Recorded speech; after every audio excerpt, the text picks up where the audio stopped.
Seja muito bem-vindo ao Psicologia e Propósito. E no programa de hoje vamos falar sobre um tema muito importante para o crescimento saudável das crianças: o jiu-jitsu como ferramenta para o desenvolvimento infantil. Cada vez mais os pais buscam atividades que contribuam para o desenvolvimento físico, emocional e também social dos filhos.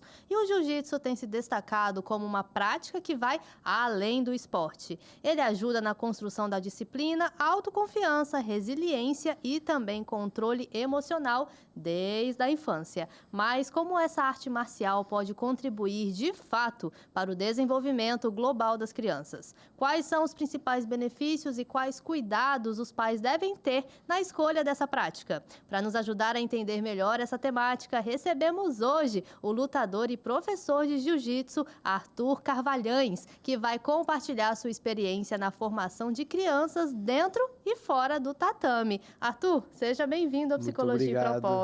Muito obrigado, estou muito feliz de estar aqui hoje. Receber esse convite foi uma honra, de verdade. E você, além de trabalhar com a criança, você também é lutador. Como é que foi essa sua trajetória? Conta um pouquinho pra gente. Então, essa transição eu ainda estou fazendo ainda um pouco. Eu atuo ainda lutando bastante campeonato. Não é como antigamente. Como antigamente eu disputava o ranking mundial, ficava viajando para lá e para cá. Só que chegou uma fase na minha vida que eu comecei a ver que eu tinha começado a dar aula. Aprender a dar aula para me formar um ótimo profissional. Aí eu comecei, o dinheiro que eu ganhava um pouquinho, eu já investia num curso, fazia um curso de capacitação de faixa preta, um curso de crianças atípicas, um curso de primeiros socorros. E eu sempre estou buscando atrás de cursos e cursos para me aprimorar. E então essa transição eu ainda estou fazendo. E ainda estou atuando ainda na luta, né? É isso. Há quanto tempo na luta? Na luta eu tô desde 2006. Já é uma trajetória. Vai fazer o quê? Uns 18 aninhos aí. Então, a gente teve aqui a Gisele, que já tá há 13, né? E a Gisele também é faixa preta. Você é faixa preta também? Sim, sou faixa preta também. É uma galera que com vocês ninguém mexe, né? É difícil. Ainda mais quando vê a orelha, fica tudo assustado. E pronto, aí já era. E como que começou o seu interesse pelo jiu-jitsu? Então, o meu primeiro contato que eu tive com o jiu-jitsu foi que minha mãe me colocou, minha mãe e meu pai me viram, porque eu achava que todo mundo era meu amigo. Então, as crianças faziam maldade comigo, aí eu ficava, eu não vou revidar, não vou me defender, porque eu quero ter a amizade dela. Só que aí eu comecei a apanhar muito, aí meus pais começaram a ficar, não, isso não é normal.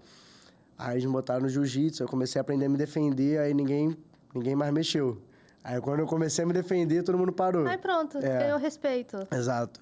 E a gente estava falando aqui, antes de começar o programa, da importância do jiu-jitsu justamente para a criança, né? Sim. Justamente porque a autoconfiança da criança vai melhorar bastante. Sim.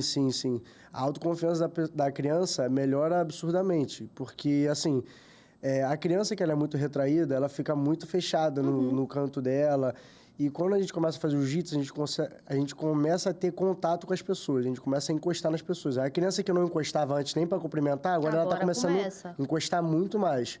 Então ela começa a olhar nos olhos da pessoa, ela tem confiança em falar com a pessoa, porque o jiu-jitsu também, diversas academias você consegue também trabalhar isso.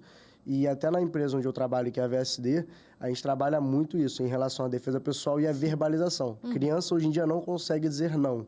Infelizmente, e botar limite.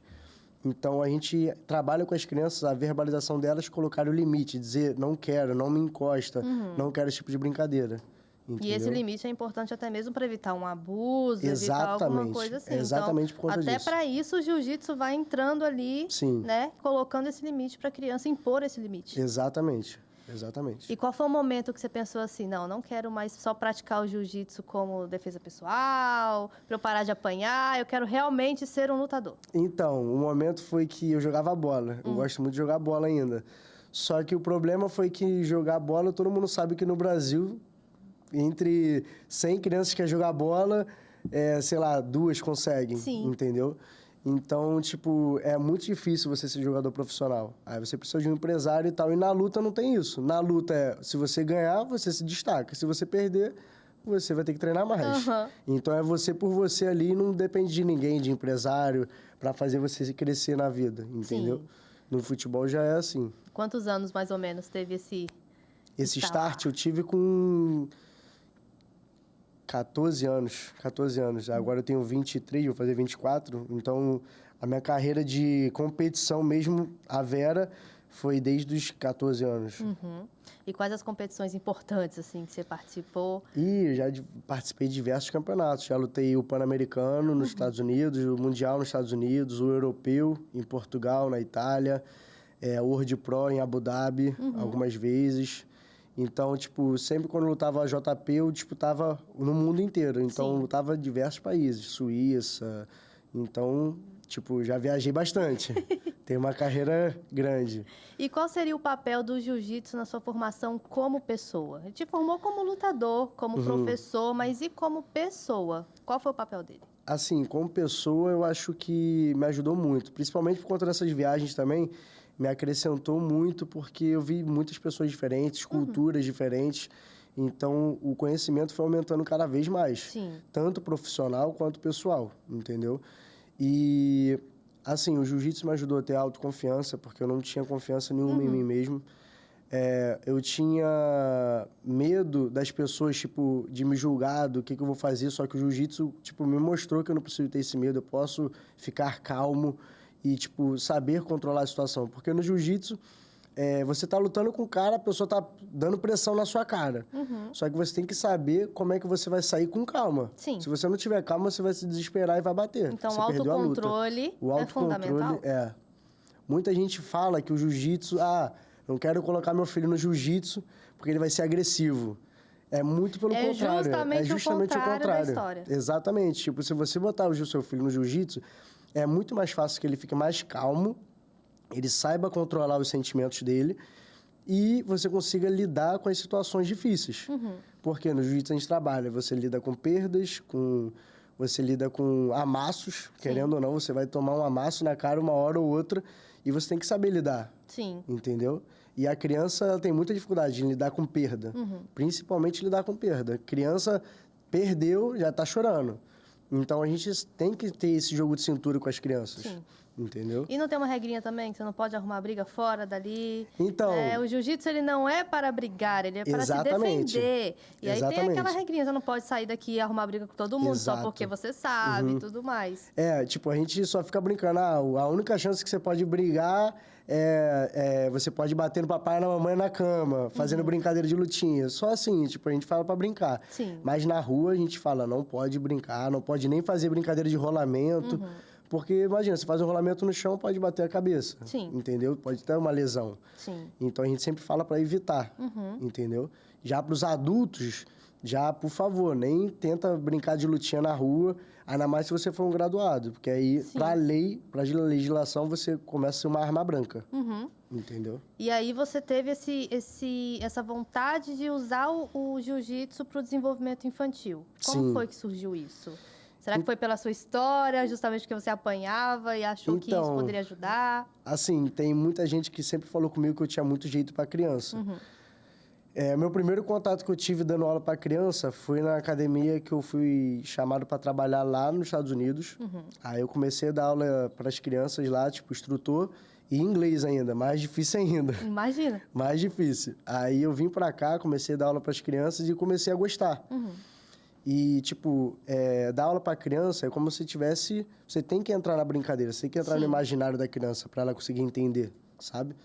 E eu gostei disso e achei o meu lugar e eu tô conseguindo ir bem. Graças a Deus, estou tendo bastante aluno e os pais sempre estão me elogiando pelo meu trabalho, os cursos que eu venho fazendo, entendeu? É porque para trabalhar com crianças tem que ter realmente aquele amor, né? Tem que ter amor. Paixão. Um exemplo que eu sempre uso é que eu falo da minha irmã. Minha irmã é pedagoga e eu falo assim, gente, não teria outra profissão para você. Exato. Porque é isso aí para você, é a sua cara, é ficar ali cortando papel, é fazendo lembrancinha, é fazer planejamento de aula e não sei o quê. Não teria outra profissão para ela. Trabalhar com criança tem que ter esse amor, essa aptidão, né?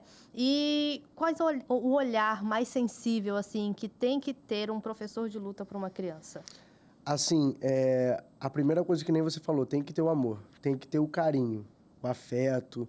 Você tem que saber falar com as crianças, só que também você tem que saber diferenciar entre você mimar a criança e você saber falar com a criança. Sim. Entendeu? Porque no jiu-jitsu você tem que botar limites. Uma das características que os pais procuram é o respeito, a disciplina, a hierarquia. Sim. Então a criança não pode simplesmente chorar e você dar o que ela quer. Entendeu? Exato. Ela chorar, você tem que ficar no lugar esperando. Você não pode furar a fila do seu amigo para cumprimentar, então você tem que ter uma linha, entendeu? E, assim, com as crianças é um pouco mais complicado, porque com o adulto você fala e ele obedece. Com a criança você fala uma vez, ela já vai estar... obedece 1 minuto, do outro minuto já tá esquecendo. Então, fala, e quando a turma começa a virar aquele caos ali em cima do tatame. Aí já era. Se tu não tiver pulso firme, você tá ferrado. Porque eles vão montar em cima de tu, vão fazer cambalhota. Mas aí você tem que ter o pulso firme, tem que saber lidar com as crianças. Sempre falar na altura deles, nunca falar de cima para baixo. Sim. Então, que é uma característica, né? O professor sempre abaixa para falar com a criança ali na cara a cara. É uma das recomendações que a gente recebe, ou quando você vai dar grau, quando você for falar, principalmente você dá uma lição na criança, um esporro, você tem que falar na altura da criança, nunca tentar ao máximo não alterar sua voz para a criança não ficar assustada, entendeu? E é isso. E quando é que um pai, uma mãe pode ver assim, eu acho que o meu filho vai se beneficiar se eu colocar ele no jiu-jitsu? Quais seriam esses sinais que os pais deveriam, então, observar para, então, colocar a criança para praticar o jiu-jitsu? O que você quer dizer, os sinais que ela pode melhorar? Isso. Entendi.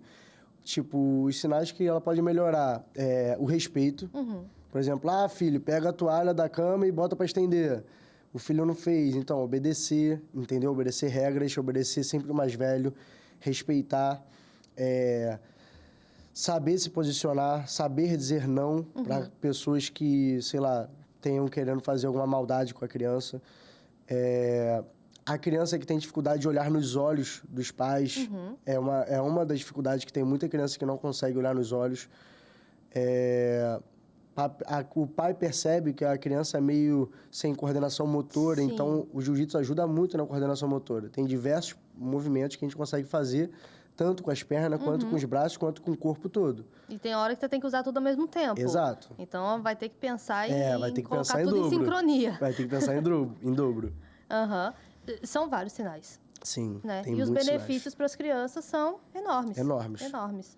Né? E aí você contou para mim também que você trabalha com crianças atípicas. Sim. E eu acho que o trabalho aí é um pouco mais dobrado. É mais dobrado. Né? Como é que é essa experiência de trabalhar luta com criança atípica? Que muitas Assim, vezes não tem a mesma resposta que uma criança típica, né? Sim. O que eu costumo falar com os professores que eu tenho amizade e tal, é que quando você for dar uma aula para uma criança, principalmente ou crianças atípicas, você não pode impor ou você querer uma perfeição dos movimentos. Você não pode nunca querer isso, porque isso é muito difícil. Para os adultos já são difíceis. É difícil. Imagina para as crianças. E para as crianças atípicas que têm uma certa dificuldade. Sim. Então, você nunca pode impor isso. Primeiro, você tem que levar a sua aula de criança, com crianças atípicas, com o mais lúdico possível, mas porém o mais direto. Porque se você ficar falando de várias coisas, dando volta, vai dispersar. E ela não vai entender. Você tem que falar palavras diretas, porém usando a ludicidade. Entendeu? Sim. Você tem que dar um comando direto. Arthur, pega o copo. Você vai lá e pega o copo. Entendeu? Ou você pode falar, Arthur, pega o copo do Hulk. Aí ele vai pegar com uma pegada mais forte. Sim. Entendeu? Tem a forma de falar com a criança. E acaba que com cada criança, você tem sua particularidade. Tem a sua particularidade. Você vai sabendo lidar com cada criança. Exatamente. Então, assim, acho que a primeira aula geralmente é meio frustrante, né? Sim. Não. Você tem que conhecer e a criança tem que confiar em você. Criança atípica, se ela não tiver uma confiança, se ela não fizer uma ligação, já era. Exato. As crianças atípicas, o que a gente mais costuma usar? A gente pergunta para os pais se ela tem algum hiperfoco, primeiro. Porque se a gente conseguir usar esse hiperfoco para ajudar a gente na aula, vai ser perfeito. Sim. Meu hiperfoco é em caneta, meu hiperfoco é em CD. A gente tenta usar isso de volta pro tatame. Sim. E, assim, eu não vou falar pra você que vai ser rápido, que a criança vai se acostumar. É o primeiro mês, ela tá se acostumando com o tatame, ela tá tendo contato com uma coisa mais mole. Porque ela não tem costume de pisar naquilo Exato, dali. tá A com- gente já sabe que a criança atípica Exato. tem coisa que ela vai tocar que ela não vai querer, tem coisa Exato, que ela vai o pisar. sentido dela é muito mais aguçado. Sim. O kimono, por exemplo, eu dei aula para um aluno meu, que ele é atípico, ele é não verbal, e ele não queria botar o kimono de jeito nenhum. Ele não queria botar o kimono, e ele corria, ele gritava. E, assim, na faculdade a gente vem aprendendo que nas aulas de... Eu esqueci o nome da matéria agora. Mas, enfim, ela sempre fala que as crianças que têm o TEA, elas sempre vão estar correndo, extravasando, que essa é a forma deles regularem. Sim. Entendeu? Então, você não pode, quando ele tá gritando ou querendo correr, você não pode segurar ele e falar, vem pra cá. Não. Não pode. Você tem que deixar ele extravasar. Até os pais têm essa dificuldade. Fala, não, fica quieto, porque quer que o filho esteja ali quietinho, observando a aula, só que não vai. E vai sempre ser frustrante, porque não vai conseguir. Exato. Ele precisa continuar fazendo E vai aquilo pra demorar. regular. Até você conseguir ele botar ele na rotina, é um mês. Por aí, assim. Sim, e tem que ter aquela paciência. Tem que ter paciência. É um trabalho de formiguinha. É uma aula individual para cada aluno ou você consegue colocar ali uns 4, 5 alunos atípicos? Assim, depende da turma e depende da quantidade de instrutores. Por exemplo, eu dou aula num local que tem 4 instrutores, 5 instrutores, só que são 40 e poucas crianças. Entendeu? É bastante Vamos colocar aí uns criança. 10 para cada um. Entendeu? Só que aí não faz todo mundo ao mesmo tempo. Separa por grupos. Sim. Vai um grupo, depois o outro. As crianças atípicas, você tem que ter o dobro de atenção. Então, numa certa turma, você não pode ter, por exemplo, 20 crianças, 20 crianças típicas e 20 crianças atípicas. Não É dá. muito difícil. É As 20, quase As impossível. 20 atípicas é como se fossem 40 atípicas. Então, exato. Então, assim, você tem como montar uma turma de crianças atípicas, só que você tem como separar. Por exemplo, você separa essa turma, separa um grupo de professores para ficar responsável. Sim. Fica 5 minutos com essa, fica 5 minutos com essa. Quando elas estiverem descansando, tem um outro professor olhando, para elas não ficarem, por exemplo, fazendo rolamento, botar a cabeça no chão. Então, tem que ficar de olho. Muita atenção, né? Muita. E muita atenção e muita tensão. Porque Exato. são crianças ali e ainda são atípicas, né? Sim, eu falo até com os meus instrutores. Quando eu dou aula para minha turma de 40 crianças, 50 crianças, me cansa. Mas quando eu dou aula para uma criança atípica, você é o dobro de atenção, o dobro de cuidado. Então, você tá com uma criança ali, só que você está tendo ali um desgaste mental de toda hora você tem que estar atento, toda hora você tem que estar botando a mão, toda hora você tem que estar sabendo o jeito de explicar. Então, cansa mais. Geralmente, quando vem uma criança, a gente tem uma conversinha com os pais, né? É igual na Sim, terapia. Antes da gente começar o trabalho com criança, a gente tem uma conversa com os pais para entender a demanda Exato. e tudo mais. Quais são as principais demandas emocionais, assim, que chegam com crianças, que os pais relatam? Olha, eu tô trazendo para o jiu-jitsu por conta disso. E aí, depois eu quero saber o feedback depois de um tempo. Mas primeiro aí. Assim, as crianças, geralmente, os pais vêm geralmente com as crianças assim, minha criança é muito agitada, minha criança não consegue parar quieta, ela tá batendo no amiguinho, ela tá me respondendo muito. É sempre essas coisas assim, geralmente. Sim. Ou minha criança é muito tímida, eu quero que ela tenha contato com outros amigos. E, assim, vem muito dessas crianças e vem muitas crianças também atípicas. Sim. Por exemplo, o meu psicólogo falou que pro meu filho é muito bom fazer isso, entendeu? Então, vem diversos jeitos que a criança pode vir, que os pais tenham a dor dele para ser suprida. Sim. Entendeu? Sim. E qual foi a sua outra pergunta? Um Perdão. feedback. Depois de um tempo que a criança já tá ali, algum pai chega assim, elogia, fala, Arthur, olha, deu certo, melhorou assim, assim, assim. Assim, eu tenho até um feedback recente de uma mãe, antes das férias, que foi a Juliana. Pô, ela é, fantástica. O filho dela chegou ele muito agitado. Chegou agitadão, tacando terror. E ela veio falar comigo e tal, veio falar das particularidades dele. Aí eu entendi, beleza. E aí a gente começou a botar um pouquinho de ordem. Falou com ele, ela falava com ele em casa, aí ajudava com ele em casa. Ensinava até algumas coisinhas pra ele em casa. E, tipo, ele melhorou muito. As notas dele foram, tipo, 10, 9, 9,7. Sim. Porque também, o que eu gosto de trabalhar, a gente trabalha com os graus coloridos. Eu não cheguei nem a falar disso. Os graus coloridos, a gente trabalha muito a particularidade. Por exemplo, o grau laranja da disciplina, o grau amarelo da concentração. E tem várias outras características de cada grau. E como você vai evoluindo, você vai ganhando seu grauzinho. Então, as crianças se amarram, entendeu? E os pais sempre vêm... É como se fosse o reforço da estrelinha, né? Sim, exatamente. Aí os pais vêm elogiando, falar, pô, meu filho tá muito mais calmo, tá muito mais tranquilo, respeita muito mais, você dá uma ordem, ele obedece. Tem muito pai também que já veio falar comigo que o filho tava batendo, tava tentando agredir, só que ficou muito mais calmo, entendeu? E eu acho que, assim, quando a gente recebe um feedback, assim, por conta de luta e tudo mais, a maioria dos pais acham que é porque, já extravasou na luta, por isso que ele não tá mais batendo na escola. Já extravasou na luta, por isso que em casa ele tá tranquilo. Mas não é isso. Não é porque é isso. por trás da luta tem um ensinamento de autocontrole, tem um ensinamento de disciplina, e é isso que eu acho mais interessante, né? Exato. No jiu-jitsu. Exato. Porque, não só no jiu-jitsu, mas em outras artes também, né? Em outras lutas também. Mas é porque eles acham que, assim, não, é porque extravasou. Mas Sim, não é porque isso. cansou. Porque cansou, chegou em Não. casa cansado, então já ficou tranquilo. Não, é porque tem um ensinamento ali por trás, né? É igual a terapia também. Falar, melhorou em tal coisa. Poxa, mas é tantas outras coisas que tem ali por trás para melhorar naquilo Exato. dali. Os bastidores, ninguém vê. Ninguém vê, né? Ninguém vê. E a questão do social, tem muita criança hoje em dia, principalmente por conta de telas, que as crianças não estão socializando. Não socializam na escola, não socializam em eventos, não socializam dentro de casa, infelizmente, por conta de telas, né? E aí entra uma criança para praticar o jiu-jitsu. Mexe com essa parte do social também. Você tem que interagir, você tem que fazer, você tem que estar junto, você tem que conversar, né? É muito aparente, assim, essa mudança? Assim, tem algumas crianças que são mais aparentes do que outras. O que eu gosto muito de fazer é trabalho em equipe.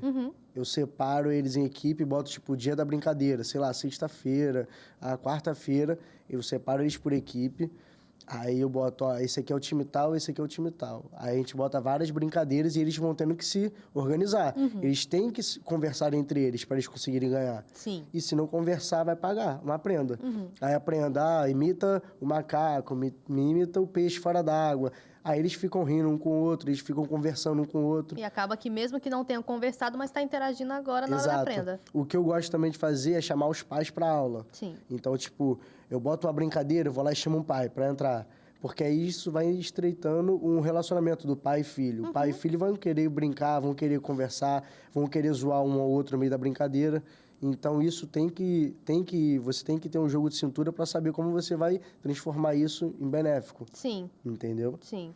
O social sempre foi, né? E hoje em dia ele é mais importante ainda. O saber trabalhar em equipe, como você trouxe. Você precisa saber trabalhar em equipe dentro de uma escola. Você precisa saber trabalhar em equipe futuramente quando você for trabalhar. Sim, né? no seu seu ambiente de trabalho. trabalho. Exato. Né? E tem hoje adultos que estão frustrados porque não aprenderam como trabalhar em equipe quando eram crianças. Exatamente. Né? Então, se for resgatando isso desde agora nas crianças, Você vai futuramente, trabalhando. ele vai ser um adulto mais bem-sucedido. Isso. Com certeza, né? E teria algum caso, assim, do jiu-jitsu que você pode falar assim, aquela criança ali, no início, deu trabalho, mas olha só o troféu que ela é pra gente hoje. Assim, uma criança que me deu trabalho... Não cita o nome dele, não. Não vou citar o nome, não. Vai que depois o pai assiste e fala, falou do meu filho. Assim, tem uma criança que não foi nem que me deu trabalho, mas que desenvolveu muito.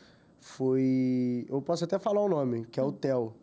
O Theo é uma criança minha, ele tem 4 anos, pra você ter uma noção. Ele entrou tranquilo, ele respeitava e tal, só que a evolução técnica dele foi absurda. Tipo, técnica e mental também. Porque a gente conseguiu, eu com os pais deles, trabalhar em casa também, a gente conseguiu desenvolver que ele pode ajudar os amigos, ele tem que ser... Por exemplo, ele lutou um campeonatinho, ele ganhou do garoto. Ganhou do garoto, o garotinho começou a chorar. Ele começou a consolar o garoto. Você lutou bem, amigo. Você lutou bem. Ele, 4 anos, gente, de idade. Só. Entendeu? Ontem mesmo, eu teve um amiguinho que foi lutar com ele. Ele tava com medo, o garoto, de lutar. Aí ele começou a lutar, perdeu, começou a chorar. Tô com medo, tio. Isso tem muito pai também que procura, que o filho tem medo. Sim.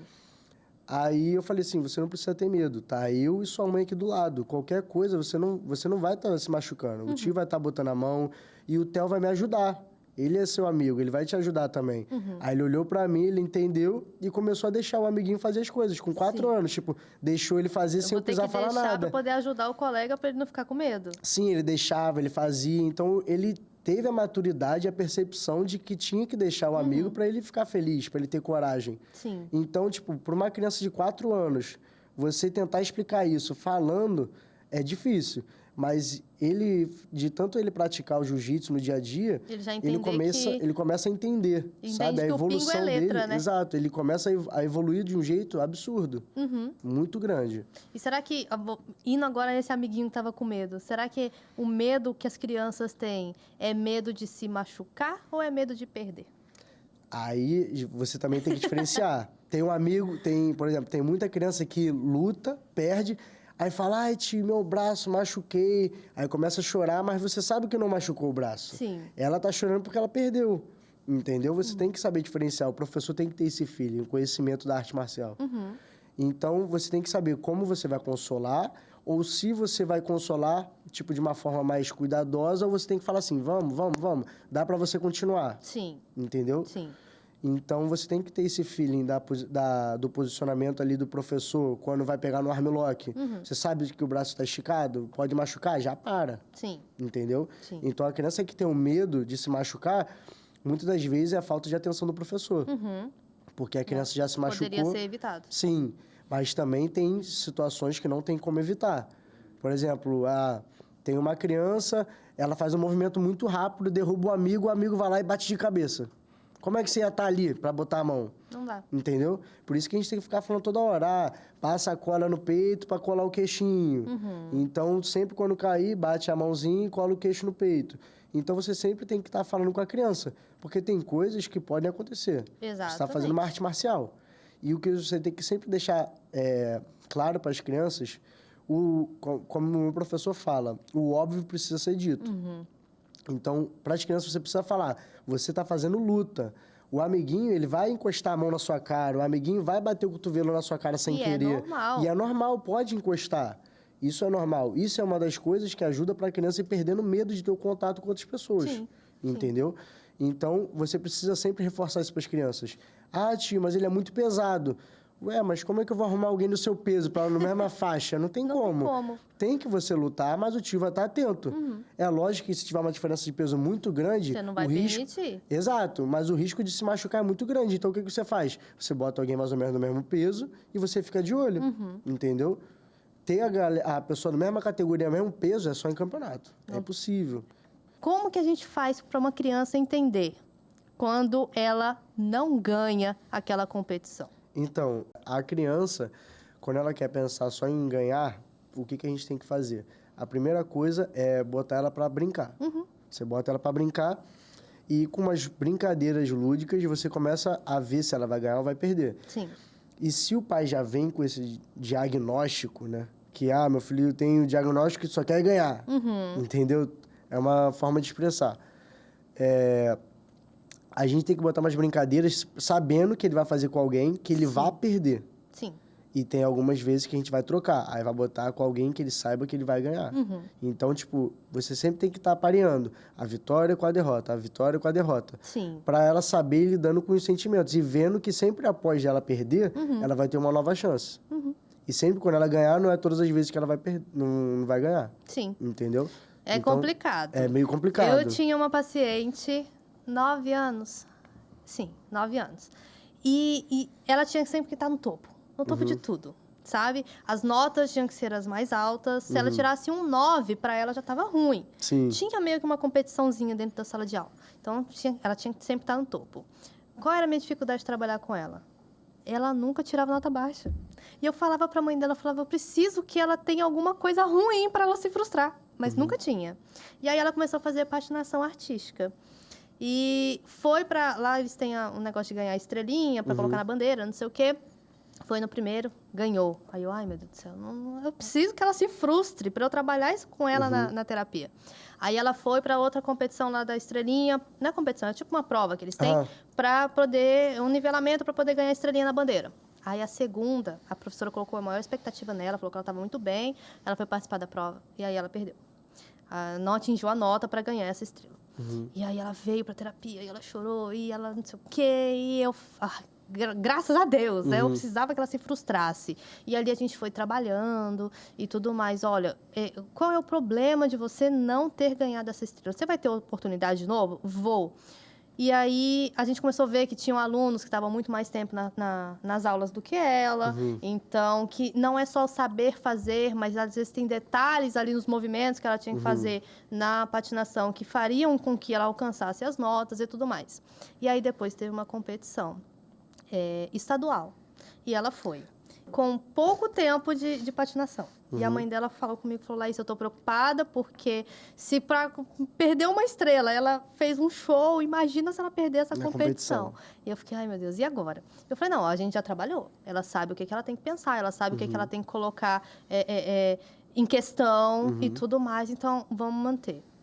Arthur, ela foi pra competição. Ela não ganhou o primeiro lugar? Ganhou? Aí eu falei Caraca. assim, eu não tô acreditando. Como é que ela perdeu uma estrela e ela ganhou a competição em primeiro lugar? E mais incrível, que ela teve uma crise de choro depois, né? Então, ela conseguiu segurar as emoções dela ali e depois ela extravasou. Mas naquele momento que ela sabia que era um momento de competição, que era um momento que ela tinha que estar ali focada, ela conseguiu se manter. E eu falei, beleza, depois você pode extravasar. E você precisa, você precisa botar pra fora. Mas naquele momento você conseguiu entender e você conseguiu regular suas emoções. Mas a questão é frustração. Só quer ganhar, só quer ganhar, só quer ganhar. E eu tô compartilhando a minha dificuldade. É que a criaturinha nunca perdia nada. Não tinha nota baixa, não perdia competição, não perdia nada. Não tinha uma frustração. Não tinha. E eu precisava daquilo para trabalhar com ela. Então, eu utilizei de uma frustração que ela teve, foi da estrelinha que ela não conseguiu, né? Mas é isso, você tem que ir colocando a perda junto com o ganho. Junto com o ganho. E ela vendo que os dois são importantes. Sim, tem que caminhar junto. Se não caminhar junto, você não vai ter uma pessoa mentalmente equilibrada em relação a isso. Exatamente. E a gente comentou também a respeito de crianças com TDAH e com TOD, transtorno de déficit de atenção e hiperatividade, e o TOD é o transtorno opositor desafiador, que realmente é desafiador. É desafiador. Como trabalhar com essas crianças? Assim, a primeira coisa que você tem que prestar atenção, minha professora falava muito, que você tem que diferenciar a criança do que os pais mimam, a criança com a sua particularidade e o que ela quer fazer de pirraça, entendeu? Você tem que saber diferenciar isso. E você, querendo ou não, você tem que colocar o limite com a criança do TOD. Você tem que colocar o limite. A forma que você vai botar o limite, você tem que ver primeiro com os pais se eles vão vir com alguma ficha de anamnese, alguma coisa assim, que você consiga filtrar para te ajudar. Ah, meu filho não consegue ouvir não. Ah, meu filho não consegue ouvir a palavra tal. Você tem que saber como você vai falar. Você pode falar de um jeito, em vez de você estar aí batendo na mesa, você não prefere estar aqui com o tio, brincando, ou você prefere fazer tal outra coisa? Aí você bota duas opções, ela vai escolher uma e vai deixar aquilo de lado e ela esqueceu. Sim. Entendeu? Você pode apresentar duas coisas e ela vai escolher uma delas. E a coisa que ela queria fazer que estava errado, ela vai deixar de lado. A criança que tem um TDAH é uma coisa mais difícil, ainda mais se você estiver em grupo. Sim. Por quê? A distração é muito Fica fácil. o tempo todo distraído. Então, tipo, você tá explicando uma posição, a criança ela tá olhando pro nada. Ela olha para cima, para baixo, ela nunca olha nos seus olhos. É muito difícil. Então, você tem que ter um jeito de você tomar a atenção dela. O que eu gosto de fazer, que nem eu tinha falado até com as crianças que têm TEA, eu pego o hiperfoco da pessoa. Sim. Então, eu vejo, por exemplo, a criança que tem o TDAH, ela gosta muito de, sei lá, de Homem-Aranha, a criança. Fala assim, a gente aqui vai fazer a base do Homem-Aranha. Aí, quando fala Homem-Aranha, ela olha. Aí, quando ela olha, ela consegue pegar os movimentos. Entendeu? Então, você tem que saber a forma que você vai falar com ela para que você pegue a atenção dela. Sim. Entendeu? Quando você tem um assunto que ela gosta, aí ela vai prestar atenção. Sim. Entendeu? E quando ela faz do jiu-jitsu algo que é super importante para ela, ali ela deslancha e ela começa a se dedicar. Sim. Por que eu penso nisso? Eu ainda estava na faculdade quando eu tive acesso a uma criança que ela tinha TDAH. E aí, na escola, não é que ela ia mal, mas ia com as limitações, né? E tudo mais, e ela era até medicada. E ela começou a fazer aula de violino. E eu fiquei assim, gente, isso é mentira. E isso é na faculdade. TDAH é uma mentira. Olha lá, no violino vai super bem, como que na escola não dá conta. E aí eu indaguei uma professora na faculdade por isso, né? E eu falei assim, vai falar que isso é verdade? Olha só, no violino ela deslancha. E na escola fica lá falando que tá com dificuldade. E a professora falou assim, mas... E a paixão dela pelo violino veio desde quando? Aí eu, ela via a avó dela tocar, então ela admirava aquilo. E ela surgiu um desejo de tocar o violino. Então, ela gosta daquilo. Então, o foco realmente dela vai ser naquilo dali. O que história tem a ver para ela? Eu falei, nada, né? Então, por isso que ali ela não vai colocar a atenção dela. Então, é realmente isso. Quando se torna importante, a criança deslancha e vai embora. Exato. Né? Eu tenho um aluno meu que ele gosta muito de esporte, só que ele sempre teve uma dificuldade um pouco de prestar atenção. E a mãe dele tinha falado isso comigo, só que a gente veio trabalhando e tal, e eu comecei a botar coisas para que ele sempre se desafie no esporte. Então, ele gostou muito e começou a se desafiar mais e falava, tio, quero lutar de novo, tio, quero lutar de novo. Aí começou. Aí já era. Deslanchou. Tem aquela criança que depois começa a confundir um pouquinho as coisas, e aí talvez que seja até mesmo a criança atípica, a criança que tem TDAH, que tem TOD. Acho que as com TOD é um pouco mais difícil, né, de conseguir lidar. Vamos supor que uma criança com TOD, vamos pegar com TOD. Ela começa a reproduzir dentro de casa, na escola, aquilo que ela está aprendendo no tatame. Sim. Fora de hora, fora de tempo. Como é que lida com essa criança? Então, como eu falei, eu gosto de trabalhar com os graus coloridos. E se não tiver os graus coloridos, vai ser os graus de acordo com a federação, que é o branco. Os graus coloridos, eu gosto muito de trabalhar, tipo pilares. Eu trabalho tatame, escola e casa. Entendeu? Os 3 principais. Os 3 principais. Então, a gente tem um contato com os professores ou diretores ou com os pais.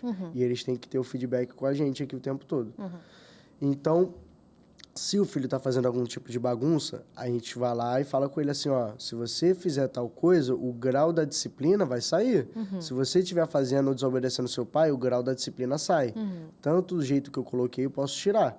Aí os pais se aproveitam disso, entendeu? Tipo, teve uma mãe, foi num caso com um professor amigo meu, teve uma mãe que levou o filho para fazer algum exame que entrava dentro de uma cápsula, eu não lembro agora o nome do exame, ressonância. Foi fazer a ressonância e ele tava com medo. Aí tinha um grauzinho colorido que ele ia ganhar na semana seguinte. Aí a mãe instalou nela, ela falou, se você ficar quietinho, eu vou te dar um sorvete e eu vou falar pro tio Vitor que você pode ganhar o grauzinho. Aí ele falou, então vou ficar quietinho. Ficou quietinho, entrou, saiu do exame, acaba fez, que acabou. Um reforço positivo para a criança. Exatamente. A gente gosta de fazer isso. E quando a criança ela começa a ser agressiva, o que eu gosto de falar? Eu sempre chamo o pai e a criança para conversar com os dois. Um de frente para o outro e a gente poder conversar. Sim. Quando a criança ela começa a querer agredir os amigos fora do tatame, eu falo com o pai. Falo assim, pai, se a criança começar a agredir fora do tatame, o que a gente vai fazer? Ela vai vir para a aula, vai fazer a posição, mas não vai brincar. Se ela fizer de novo, que seria a segunda vez... ela vai vir, só vai assistir a aula sentada, mas ela vai ficar só de kimono. De uma forma de punir a criança, porque ela ama brincar com as crianças, os amigos dela. Sim. Ela gosta das brincadeiras. Então, ela tá ali assistindo, sabendo que não pode, ela vai pensar 2 vezes será antes. Será que eu vou fazer aquilo? Será que vale a pena fazer isso? Ou quer que eu brinque? Ou eu prefiro brincar? Então, a criança, ela começa a ter que escolher, fazer escolhas. E saber o que é o certo e o que é o errado. Sim. Entendeu? E acaba que o jiu-jitsu e a psicologia comportamental andam para a par, né? Andam reforço positivo, reforço negativo, punição, tudo isso tem no jiu-jitsu. Exato. Lembrando aí que punição não tá falando que a criança vai apanhar dentro do jiu-jitsu ou vai ter uma palmatória, não é nada disso. Mas, por exemplo, você não vai poder lutar, você não vai poder brincar se você fizer coisa errada fora do tatame. Sim. Né? Isso aí é uma forma de punição válida, cabível. E o jiu-jitsu, ele pode ser integrado ao ambiente escolar como atividade complementar? Tem algumas escolas que já colocam, né? Sim. Por exemplo, a minha empresa, a gente trabalha com isso, que é a VSD Jiu-Jitsu. A gente trabalha botando atividade extracurricular nos colégios. Atualmente, a gente está com 9 unidades no colégio Legacy School, que é um colégio cristão e bilíngue. Sim. A gente quer expandir para as outras unidades, para outras franquias também. E eu acho que é uma ótima atividade extracurricular. Porque, como a gente veio falando desde o início, a gente trabalha diversas coisas. Então, se você tá com uma criança que ela tá fazendo atividade, por exemplo, você chega do trabalho em cima do laço para sair para buscar o seu filho e tá tendo uma atividade extracurricular, ao invés de seu filho ficar esperando, por que você não coloca ele para fazer uma atividade que vai acrescentar na vida dele? Sim. Sabe? Então, a gente está ali para somar. Ah, eu quero botar meu filho para melhorar isso. Na escola já tem? Ah, vou deixar na escola, que vai ser mais prático. Em vez de eu ir ter que buscar ele, levar em casa, dar comida e levar para outro lugar, já deixa na escola, já está na escola, já está ali, no ambiente que você escolheu, no ambiente cristão, entendeu? E isso em qualquer outro colégio, não precisa ser só da Legacy, pode ser em qualquer outro colégio, Sim. entendeu? O meu sonho mesmo é que seja que nem Abu Dhabi. Abu Dhabi, todos os colégios têm o jiu-jitsu implantado nas escolas. Olha, É como se fosse matéria, entendeu? Então, o meu sonho é que todas as escolas aqui estejam na grade de horários do jiu-jitsu. e que venha ser com a VSD, né? Sim, não, aí ia ser perfeito. Aí ia ser perfeito, Aí é o o melhor plano dos ideal. mundos. Mas até nas escolas públicas mesmo. Sim. Eu não sei a fundo sobre isso, mas eles estavam estudando sobre isso de botar o jiu-jitsu nos colégios públicos. Pô, isso aí ia ser muito bom. Porque poderia ser uma forma de os professores usarem isso ao favor deles. Com Tanto certeza. para o comportamento, tanto para a disciplina, dentro da sala de aula. E sendo sabe? obrigatório, a gente Sim. saberia que todos ali estariam realizando Sim. o esporte e que ia ter alguma mudança de alguma forma. Sim, aí poderia ter a ajuda da Secretaria do Esporte para doar os kimonos mesmo, entendeu? Então, eu acho que isso teria que ser feito para ontem. Tem muita coisa, né? Tem que Sim. ser feito pronto. VSD, da onde que veio esse nome? VSD é porque, assim, quem começou esse projeto foi o meu sócio, que é o Vitor. Então, eu fui contratado como professor primeiro, que ele gostou muito do meu trabalho e já me conhecia há bastante tempo. Aí ele me chamou para ser professor e eu entrei nessa daí junto com ele para ser sócio. Aí ele me chamou e o nome dele é Vitor Silva Daves. Aí não dá pra mudar, né? Aí já já tinha um monte de coisa voltada para a marca, já tinha um monte de coisa, uniforme, tinha aluno já com símbolo, mochila. Eu falei, cara, deixa já aí, não tem problema, já tem a marca já, então vamos continuar com ela. Não precisa mudar. É isso aí. E você falou de uma experiência que você deu aula também nos Estados Unidos. Sim. Como é que foi? É a mesma coisa da aula nos Estados Unidos e da aula no Brasil? Não. A disciplina é a mesma? Será que culturalmente afeta também? Assim, eu achei muito diferente. Porque, assim, lá eu não fui o professor, o head coach, que a gente fala. Eu fui o instrutor. Sim. É a pessoa que ajuda. Então, o que eu percebi foi que as crianças lá, elas praticam o esporte já desde mais novas. Tem aquela Tipo, coisa bem de filme americano, né? Que a bem de gente filme vê americano. os times de beisebol, os times de Sim, futebol americano. sim, é Se você se exatamente sair isso. bem ali, você tem uma vaga na faculdade. É exatamente isso. Então, eles já têm o esporte Sim. na vida deles desde cedo. Então, tipo, tem muitas crianças ali que estão fazendo jiu-jitsu porque elas treinam o wrestling na escola. Aí eles treinam um para complementar o outro. Então, elas já chegam já pelo menos tendo uma basezinha, um ou outro chega com uma basezinha, só que a diferença é muito grande para a criança daqui, sabe? Sim. E, desculpa, as crianças lá, elas têm muito mais dificuldade em receber ordens. Isso eu percebi isso. Mesmo já tendo praticado outros esportes que Sim. podem fazer elas respeitar um pouco mais a hierarquia e terem um pouco mais de comprometimento, ainda assim receber ordem para ela é um problema. Sim, sim, sim. Eu acho que receber ordem acho que é o principal problema lá, porque eu não sei se é por conta do volume das crianças mexerem em tela, não sei se é por conta disso, mas ou também não sei se é por conta dos pais mimarem muito as crianças, darem tudo que elas querem. É lógico que vão ter suas particularidades, que acho que tem criança que não é assim, tem criança que é. Sim. Mas o que eu vi é muito isso. Por exemplo, aqui eu consigo ter muito mais o punho firme. Lá eu tenho que ser mais... Maleável. Tipo, maleável. Tem que ter um joguinho de cintura maior. A forma que eu vou falar tem que ser muito bem pensado, sabe? Sim. Aqui eu já posso ter o contato com o pai, falar com ele, explicar e ser punho firme com a criança. Punho firme, eu quero dizer, gente, não é dar um esporro na criança, assim, de ela ficar retraída. Não é isso. É você saber que você pode chamar a atenção e que o pai quer que você chame a atenção. Lá, então, eu acho que o problema deve ser os pais também. Também. Que não aceitam que os Sim. filhos deles sejam chamados a Tem atenção. muito pai aí que é muito difícil lá. Aqui também. Aqui não é muito longe, não. Mas lá tem muito pai que, tipo, quer criar o filho dessa forma, quer criar o filho desse jeito. Então, tipo, você acaba tendo que entrar meio que como você vai ajudar o pai nessa criação. Só que o pai quer te ensinar a dar aula, entendeu? E não existe Então, isso. pra que botou a criança lá? Exato. Se tivesse em casa. Sim. O jiu-jitsu, ele é brasileiro, né? Sim, E como que é a aceitação do jiu-jitsu lá nos Estados Unidos? Assim, o jiu-jitsu não foi criado aqui, foi criado em outro país e veio pro Brasil, foi desenvolvido no Brasil pela família Gracie. Sim. Entendeu? Qual foi a sua segunda pergunta? Qual a aceitação do jiu-jitsu lá nos Estados Unidos? Então, o que tá em moda aqui no Brasil é o quê? É o beach tênis e o futevôlei, Né? Minha altinha. irmã tá no beach tênis, tá adorando. Então, Eu fiquei assim, de onde você tirou beach tênis, filha?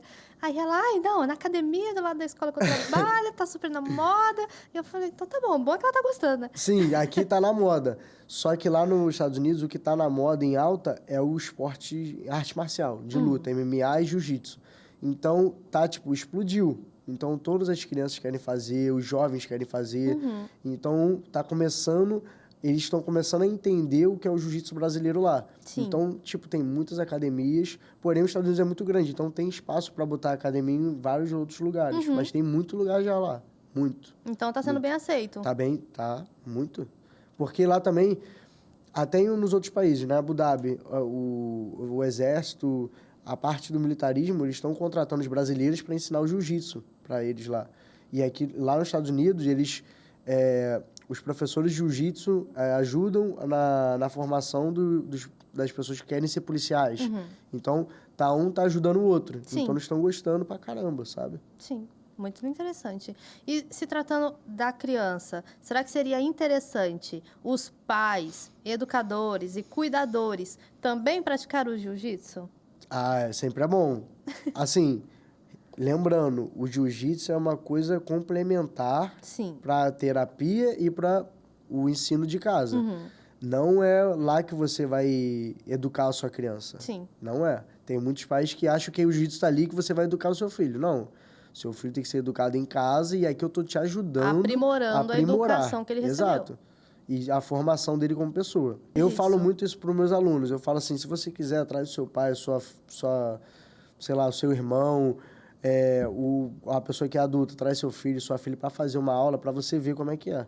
Que nem a gente estava falando antes, a pessoa ela tem que saber se livrar de alguma certa situação se tiver em algum caso que ela tenha que se livrar.